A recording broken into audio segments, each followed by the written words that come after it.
everyone, and welcome to Real Talk on Racism. I am your host, Russ Terry, and I'm super excited to have you here today because we have an amazing guest. I'm here with Lisa Hurley, who does so many amazing things, and I can't wait for all of you to hear all of her great insights. Lisa, thank you so much for being here on the show. Thank you, Russ. Thank you so much for having me. I am excited to be here.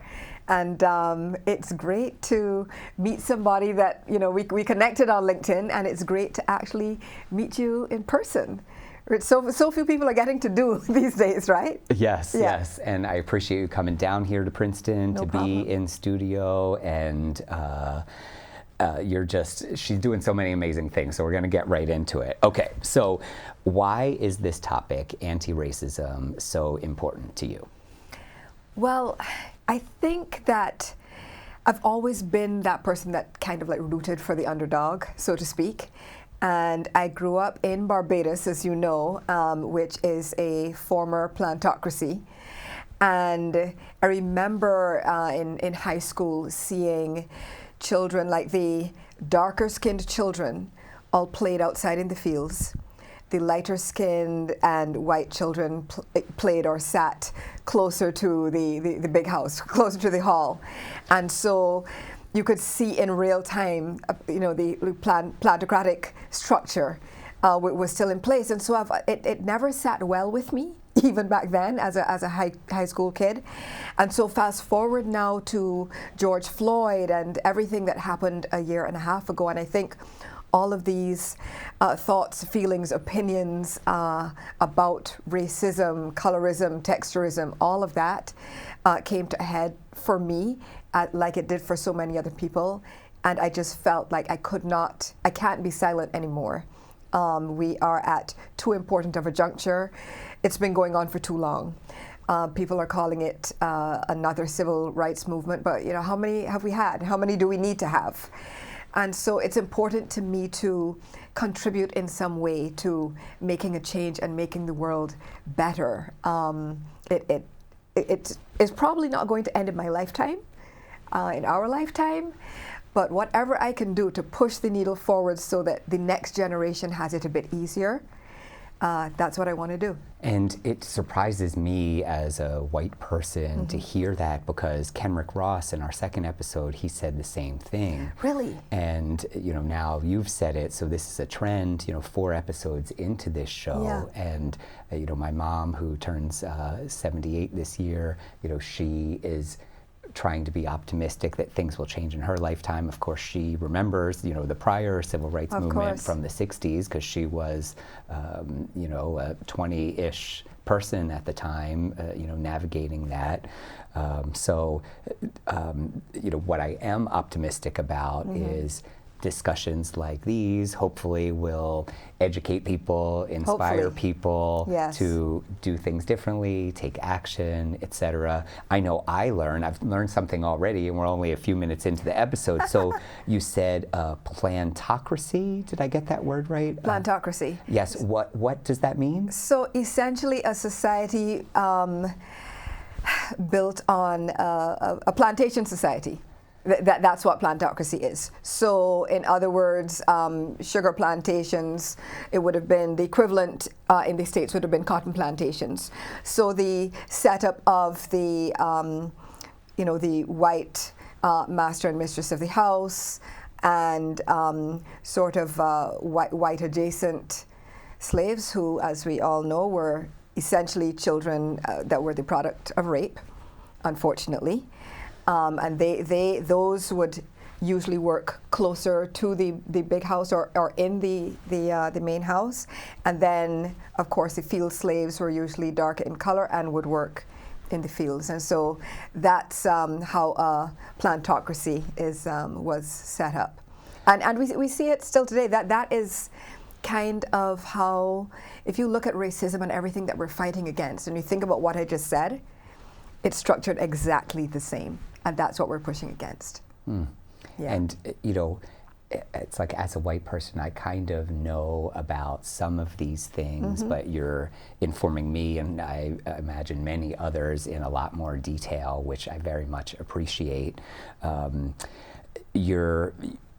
As you mentioned, we connected on LinkedIn, and her LinkedIn posts get so much engagement. It's really awesome. But I mean, you have something to say, and it's really great. And thank you. I just decided, again, around the time of George Floyd, actually, because it's George Floyd happened, the pandemic happened, and my year is actually of, you know, who could have predicted? But what happened actually in January of that same year is I lost my job.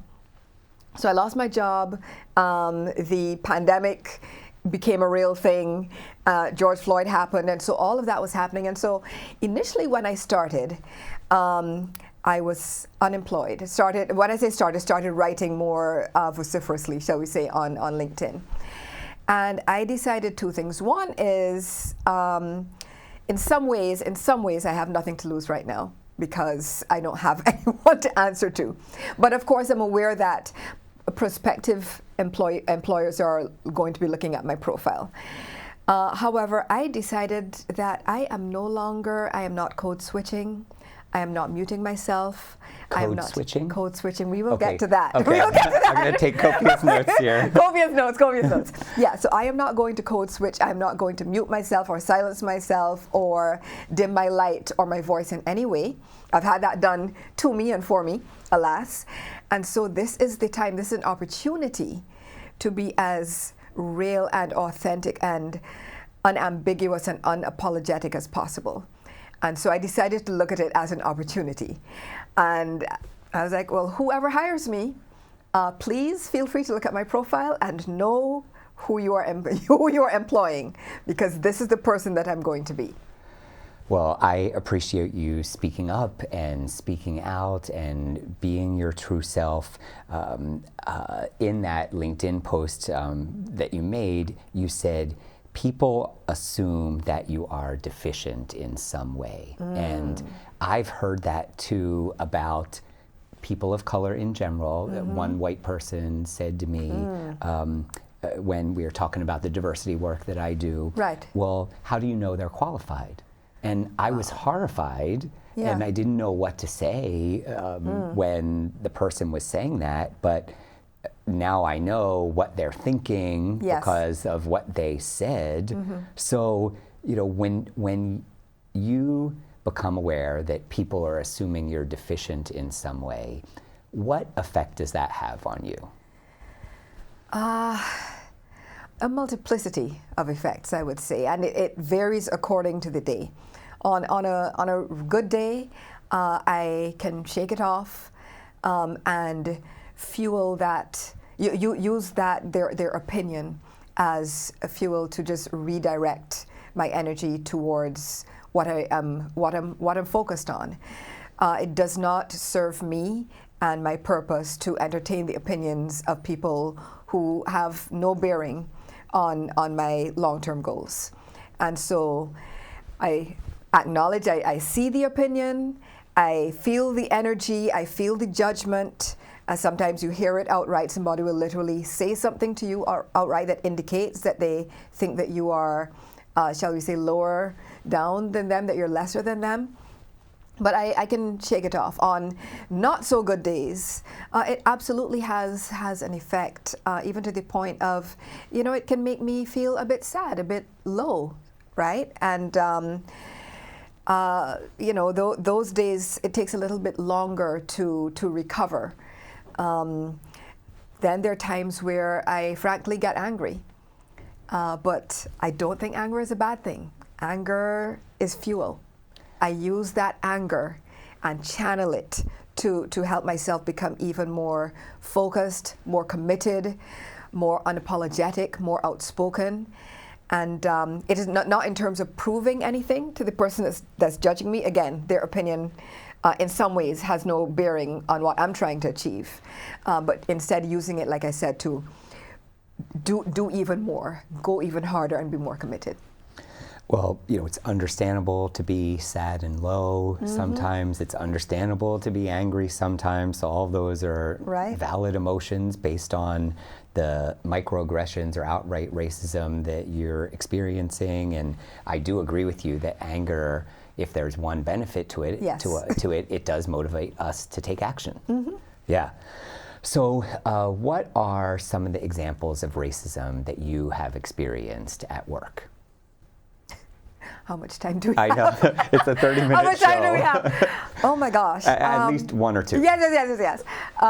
So I have had people ask me, where are you from? Which in itself, it sounds pretty innocuous. But the where are you from followed up by no really, where are you really from? Because usually I pretend to not know what they're trying to ask, and I say, "Oh, I'm from Jersey," right? But we all know what is really meant, and there's a way in which it is asked that says, "You are other. I'm othering you. You are an outsider. You do not belong here. I am superior to you because of whatever they perceive themselves to be, and I just want to know which box to place you in." The box is definitely beneath me, but I want to know which of those boxes beneath me I need to place you in. So I've had that question asked. I've had people say, "Oh, you're so well spoken." Oh my gosh. Yes.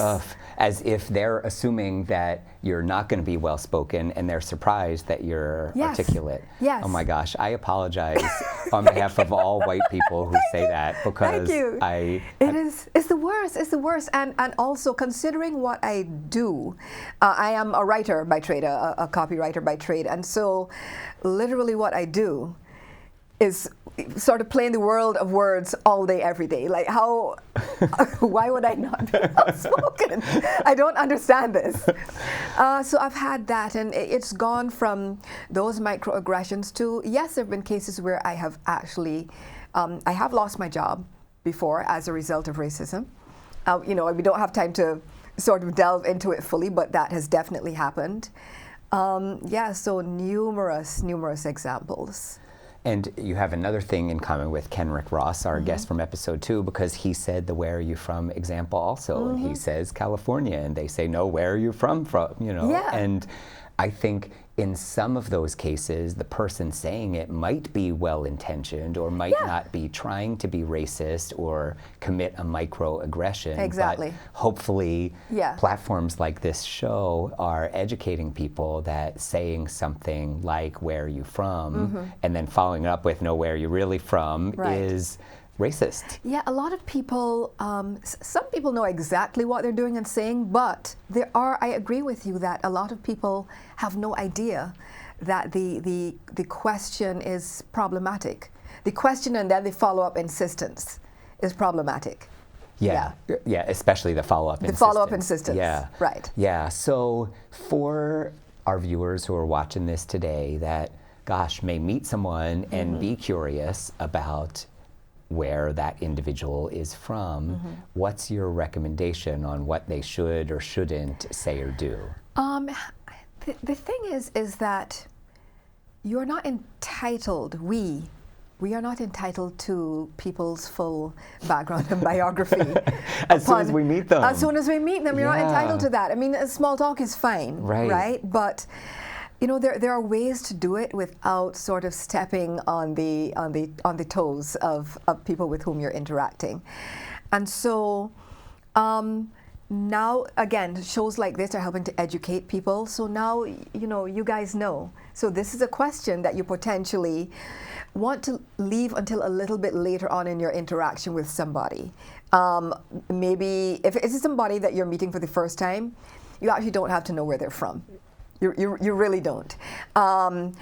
Or if you are speaking to somebody who is a minoritized person, someone from the global majority, be cognizant that, hey, if I ask this question that I think is innocuous to me, it might not land this way on them. So just ask another question. You do not need their entire biography. Yeah. You don't. And I fully take responsibility that I have been guilty of this question. I mean, even when you walked in today, I said it. And here's the thing. Okay. Again, and that's why I said wait until you are further on in your interactions with someone. Now, you asked me that, and I had zero reaction. We had a good interaction over it, actually. And you told me, oh, I have a friend in Barbados, and we had a good time.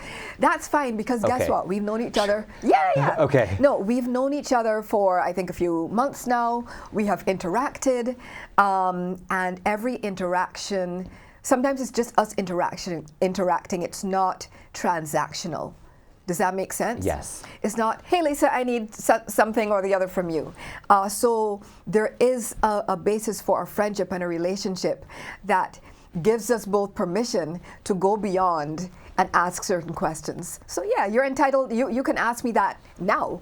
Now, had it been when we first connected, hey, Lisa, thanks for accepting my request. Where are you from?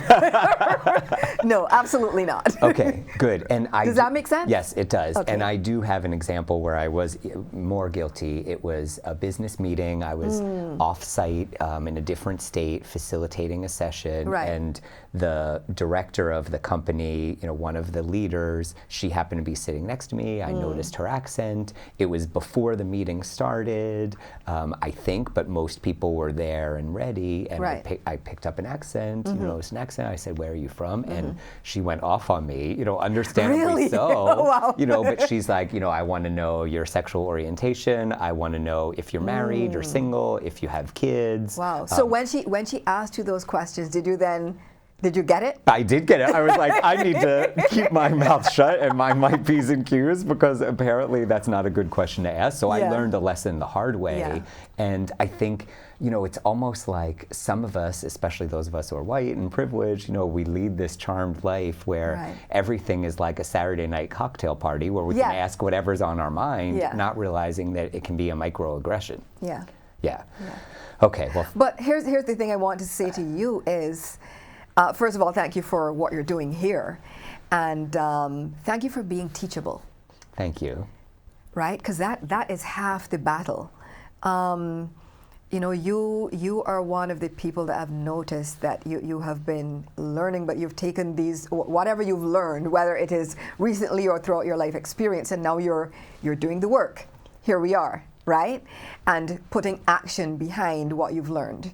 And so that absolutely counts for a lot. I mean, all of us are on a learning journey, right? I am as well. There is so much that I have learned just in the past year and a half, but the key is to know that you have things to learn, to have an open mind and be teachable. Well, thank you for the kind words. I'm grateful to you for saying You're that. welcome. I really appreciate it. Warms my heart, makes my day. You're welcome. So one of your many areas of expertise on this topic specifically is racism based on hair, hair texture, etc. So for our viewers watching today, what are important things in that specific area for them to know? Okay, the black hair and black hair texture issue is a big one, and I believe our hair texture is the only one that seems to require legislation in order. I don't know if you're aware of this. In order for us to be able to wear our hair in the way that it grows out of our scalps. Are you familiar with the Crown Act? No. Okay, there's the Crown Act here in the US, and there's the Halo Code in the United Kingdom.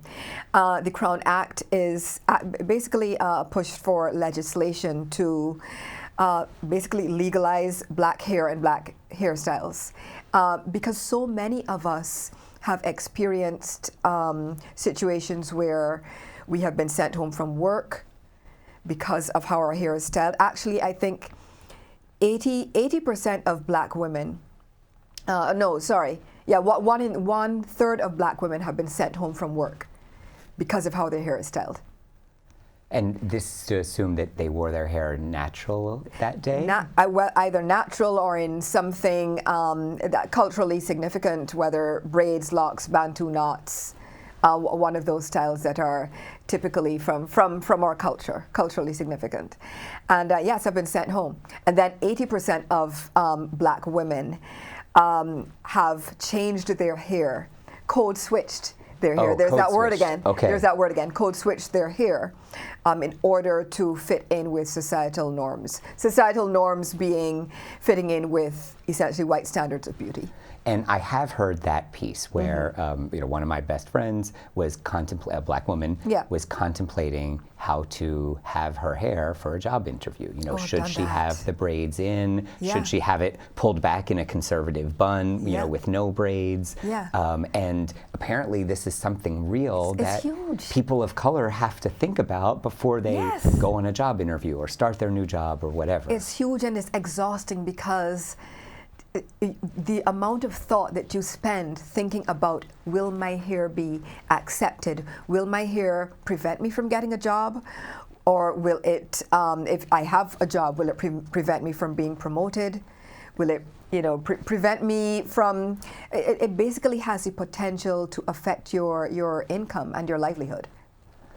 Literally how your hair grows or how you choose to style it. That sounds so exhausting and stressful. It is, and you have to put so much thought into it, as opposed to thinking about ideas and concepts and pushing the needle forward at work and contributing to society. No, you have to spend time thinking about, will this probably majority white company that I work in, will these people that I'm working with accept my hair as it is? Will they accept me as I am?